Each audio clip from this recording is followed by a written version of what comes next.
Hi friends, അപ്പോൾ ഇന്ന് ഞാൻ എൻ്റെ വൈഫിന് ഉണ്ടാക്കി കൊടുക്കാൻ പോകുന്നത് ഒരു വടക്കേ ഇന്ത്യൻ സ്റ്റൈലിലുള്ള കത്രിക്ക കറിയാണ്. അപ്പോൾ നിങ്ങൾക്ക് വീഡിയോ ഇഷ്ടപ്പെട്ടാൽ തീർച്ചയായും ലൈക്ക് ചെയ്യുക, സപ്പോർട്ട് ചെയ്യുക, കമൻറ്റ് ചെയ്യുക. ആദ്യമായി കാണുന്ന സുഹൃത്തുക്കൾ 3 മിനിറ്റ് കണ്ട ശേഷം മാത്രം സബ്സ്ക്രൈബ് ചെയ്യുക. Thank you.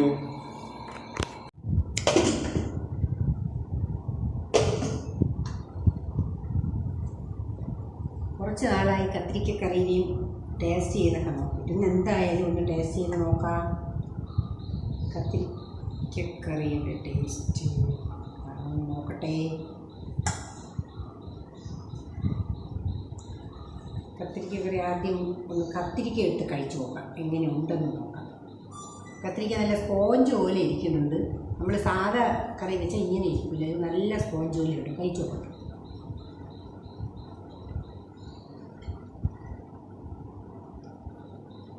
കൊള്ളാം, നല്ല സൂപ്പറാണ്. കത്തിരിക്ക കറി നല്ല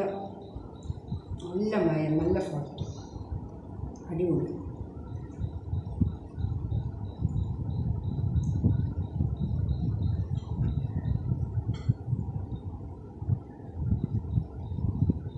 ചപ്പാത്തി എടുത്തു, സൂപ്പർ. അപ്പോൾ ഇത് ഞാനൊരു വടക്കേ ഇന്ത്യൻ സ്റ്റൈലിൽ കത്രിക്ക മസാല ഉണ്ടാക്കുകയാണ്. ഞെട്ടോട് കൂടിയതും വളരെ മുറ്റാത്തതുമാണ്. ഇതിനെ എടുത്തിട്ട് നടുക്കൂടെ ഇങ്ങനെ ഒന്ന് കട്ട് ചെയ്യുക, അതുപോലെ തിരിച്ചും ഒരു കട്ട്. അപ്പോൾ 2 കട്ടിൽ 4 കഷ്ണം ആവും. ഫുള്ളായിട്ട് കട്ട് ചെയ്ത് മാറ്റരുത്, ഞെട്ടോട് കൂടി നമുക്ക് ഇരിക്കുകയും വേണം. അപ്പോൾ ഇതിൽ നമ്മൾക്ക് അല്പം ഉപ്പ് തേച്ച് പിടിപ്പിക്കണം. ഇതിൻ്റെ ഓരോ ഭാഗത്തും നമ്മൾ ഉപ്പ് നല്ലപോലെ തേച്ച് പിടിപ്പിച്ച് വെച്ചിരുന്നാൽ മതി. കുറച്ച് കഴിഞ്ഞിട്ട് നമുക്കിതിനെ ഫ്രൈ ചെയ്തെടുക്കണം. അത് നിങ്ങൾ എടുക്കുമ്പോൾ ചെറിയ കത്രിക്ക ആണ് കിട്ടണമെങ്കിൽ അത് നല്ലതാണ്. എനിക്ക് ഇത്തിരി വലിയ സൈസാണ് കിട്ടിയത്, അതുകൊണ്ടാണ് 3 എടുത്തത്. ചെറുതാണെങ്കിൽ കൂടുതൽ നല്ലതാണ്. എല്ലാത്തിലും ഇതേപോലെ നമുക്ക് ഉപ്പ് ചേർത്ത് വയ്ക്കാം.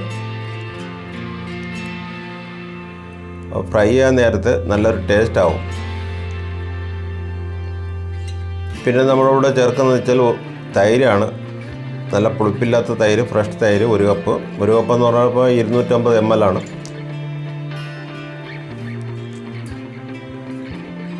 ഇത് നല്ലപോലെ അടിച്ചു കൊടുക്കുക.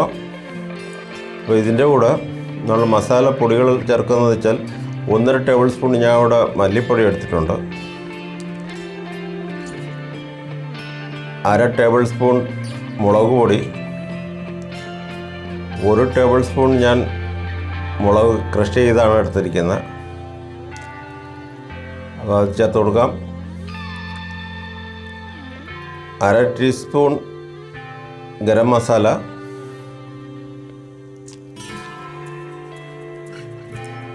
പിന്നെ കുരുമുളക് പൊടി ഞാൻ ഒരു പേരിന് വേണ്ടി ചേർക്കുന്നുണ്ട്. നിങ്ങൾക്ക് ഇഷ്ടമുണ്ടെങ്കിൽ ചേർക്കുക, ഇല്ലെങ്കിൽ അത് സ്കിപ്പ് ചെയ്യുക. ഇനി നമുക്ക് നല്ലപോലെ അടിച്ചു കൊടുക്കാം. പ്രത്യേകം ശ്രദ്ധിക്കുക, ഉപ്പ് ആദ്യമേ ചേർക്കരുത്. ഉപ്പ് നമ്മൾ കറിയിൽ എല്ലാം റെഡിയായി ഒരു 2 മിനിറ്റ് മുന്നേ മാത്രമേ ഉപ്പ് ചേർക്കുകയുള്ളൂ. അപ്പോൾ നല്ലപോലെ അടിച്ചു വയ്ക്കാം. പിന്നെ ഞാൻ ഇതിൻ്റെ കൂടെ മസാലകളായിട്ട് വേറെ അഡീഷണലായിട്ട് ചേർക്കുന്നത് വെച്ചാൽ ഇഞ്ചി 1 കഷ്ണം, അത് കുഞ്ഞായിട്ട് അരിയുക. ഇത് നമുക്ക് മിക്സിയുടെ ജാറിലിട്ട് അടിച്ചെടുക്കണം.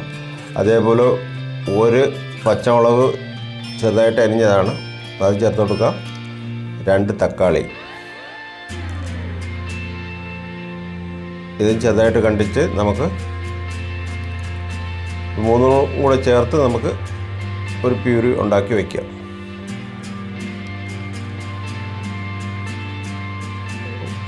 കൂടുതൽ തക്കാളിയുടെ ആവശ്യമില്ല, കാര്യം പുളിപ്പ് കൂടിപ്പോവും. ഇനി നമുക്കിത് അരച്ചെടുക്കാം. നല്ലപോലെ അരഞ്ഞിട്ടുണ്ട്. ഇനി നമുക്ക് 1 ടീസ്പൂൺ ജീരകപ്പൊടി, 1/2 ടീസ്പൂൺ മഞ്ഞൾപ്പൊടി, ഇത് ഉലുവ ഇലയാണ് ഉണങ്ങിയത്, കസൂരി മെത്തി എന്ന് പറയും, പിന്നെ കായപ്പൊടി. ഇനി നമുക്ക് ചട്ടി വെച്ചു. ഇതിൽ 2 ടേബിൾ സ്പൂൺ എണ്ണ ഒഴിച്ചു കൊടുക്കാം. ഞാൻ ഇവിടെ വെളിച്ചെണ്ണയാണ് എടുത്തിരിക്കുന്നത്. എണ്ണ ഒന്ന് ചൂടാവട്ടെ. ഇതിൽ നമുക്ക് കത്തിരിക്ക ഫ്രൈ ചെയ്യണം. അപ്പോൾ എണ്ണ ചൂടായി. ഇനി നമുക്ക് കത്തിരിക്ക ഇതിലിട്ട് കൊടുക്കാം. കത്തിരിക്ക നമ്മൾ അടച്ച് കുക്ക് ചെയ്യാം, പക്ഷേ ഇടയ്ക്കിടയ്ക്ക് നമ്മൾ മറിച്ചിട്ട് കൊടുക്കണം. അപ്പോൾ പെട്ടെന്ന് വെന്ത് കിട്ടുന്നതാണ്. പ്രത്യേക ശ്രദ്ധിക്കുക, തീ വന്നിട്ട് ലോ ടു മീഡിയത്തിൽ വയ്ക്കാവൂ. ഒരു പാത്രം വെച്ച് നമുക്ക് അടച്ചു കൊടുക്കാം. ഇടയ്ക്കിടയ്ക്ക് നമ്മൾ മറിച്ച് കൊടുക്കണം. അപ്പോൾ ഏകദേശം ആയിക്കഴിഞ്ഞു. ഇനി നമുക്കിതിനെ കോരി മാറ്റാം. നല്ല വെന്തു. എണ്ണ ഇവിടെ കൂടുതലാണ്, അതുകൊണ്ട് നമുക്ക് ഇതിൽ നിന്ന് എണ്ണ കുറച്ച് മാറ്റാം. ഇത്ര എണ്ണയുടെ ആവശ്യമില്ല.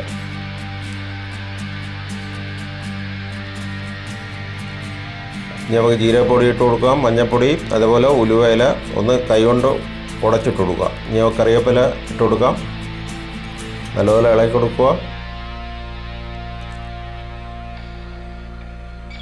ഇനി നമ്മൾ അരച്ച് വെച്ചിരിക്കുന്ന ടൊമാറ്റോ പ്യൂറി ഇട്ട് കൊടുക്കാം. നല്ലപോലെ ഇളക്കി കൊടുക്കുക. അപ്പോൾ ഇതിൻ്റെ എണ്ണ തെളിഞ്ഞു വരും. അപ്പോൾ മാത്രമേ നമുക്ക് തൈരെല്ലാം ചേർക്കാവൂ. അപ്പോൾ നമുക്ക് ഇനി അല്പം കായപ്പൊടി ചേർത്ത് കൊടുക്കാം. കായം ഞാൻ അവിടെ പൊടിയാണ് ചേർക്കുന്നത്. അത് നിങ്ങൾക്ക് പൊടിയല്ലെങ്കിൽ ആദ്യമേ എണ്ണയിലിട്ട് ഫ്രൈ ചെയ്തെടുക്കണം. നല്ലപോലെ ഇളക്കി കൊടുക്കുക. ഇനി നമ്മൾ തൈര് നമുക്ക് ചേർത്ത് കൊടുക്കാം. അപ്പോൾ ഇതിൽ കൂടെ തന്നെ ഞാൻ ഒരു 1/4 കപ്പ് വെള്ളം ഒഴിച്ച് വെച്ചിട്ടുണ്ട്. എത്തിക്കഴിഞ്ഞ് നമുക്ക് ആ വെള്ളവും കൂടെ ഇതിൽ കൂടെ ചേർത്ത് കൊടുക്കാം. നല്ല കട്ടിയാണ്, അതുകൊണ്ടാണ് ആ വെള്ളം ചേർക്കുന്നത്. നല്ലപോലെ ഇളക്കി കൊടുത്തുകൊണ്ടിരിക്കണം. കാര്യം തൈരായതുകൊണ്ട് ഇളക്കാതിരുന്ന് കഴിഞ്ഞാൽ അത് പിരിയാൻ ചാൻസ് ഉണ്ട്. നമുക്ക് വെള്ളം ചേർത്ത് കൊടുക്കാം.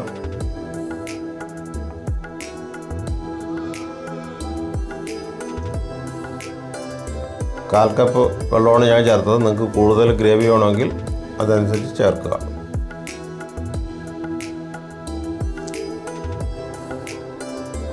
അപ്പോൾ ചെറു തീയിൽ കിടന്ന് തിളച്ചതിന് ശേഷം മാത്രമേ നമ്മൾ ഇതിൽ കത്തിരിക്ക ഫ്രൈ ചെയ്ത് വെച്ചിരിക്കുന്നത് ചേർത്ത് കൊടുക്കുക.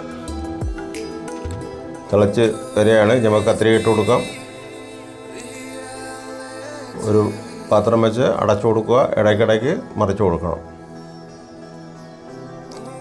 നല്ലപോലെ തിളക്കട്ടെ.